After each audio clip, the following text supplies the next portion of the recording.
আমার দেশের জুলাই যোদ্ধাকে ঘাড়ে গুলি করার পরামর্শ দিয়েছে, মাথায় গুলি করে তাকে শহীদ করেছে।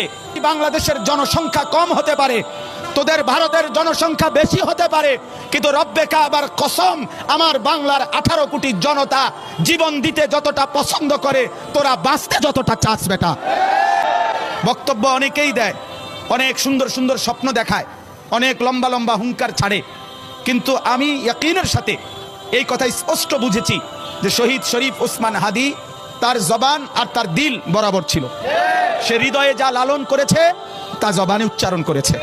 যে আমি তার বক্তব্য যখন শুনতাম, তার মাথা নাড়ানো, তার হাত নাড়ানো, এটা দেখে আমি কলিজা দিয়ে এটা বুঝতাম যে তার এই কথাগুলো কোনো রকম নাটক বা মেক নয়, বরং হৃদয় উৎসারিত কথা। অতএব আজকে ভারতীয় আধিপত্যবাদের দোসররা, তাদের এটা মনে করা উচিত, ভারত থেকে তারা আমার দেশের জুলাই যোদ্ধাকে ঘাড়ে গুলি করার পরামর্শ দিয়েছে, মাথায় গুলি করে তাকে শহীদ করেছে। বাংলাদেশের জনসংখ্যা কম হতে পারে, তোদের ভারতের জনসংখ্যা বেশি হতে পারে, কিন্তু রব্বে কাবার কসম, আমার বাংলার 18 কোটি জনতা জীবন দিতে যতটা পছন্দ করে, তোরা বাঁচতে যতটা চাস বেটা।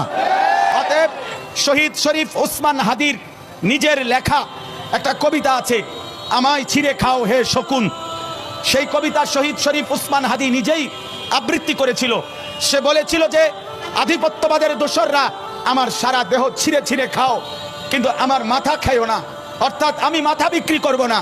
কিন্তু দুশ্মন শহীদ শরীফ ওসমান হাদির মাথায় গুলি করেছে, জীবন দিয়েছে, কিন্তু শহীদ শরীফ ওসমান হাদি প্রমাণ করেছে, ধ্রিম ধ্রিম বাজে গণ দুন্দুবি দামামা, হাঁকে ভীর শির দেগা নিহি দেগা আমামা।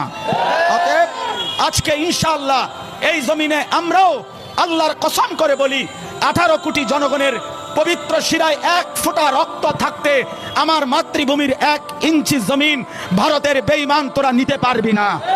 এই জমিন 1 রক্ত নয়, 1 হাদি নয়, লক্ষ কোটি হাদির রক্তের পবিত্র জমিনে প্রয়োজনে খুন ঝরবে, কিন্তু আজাদি থাকবেই থাকবে, থাকবেই থাকবে, থাকবেই।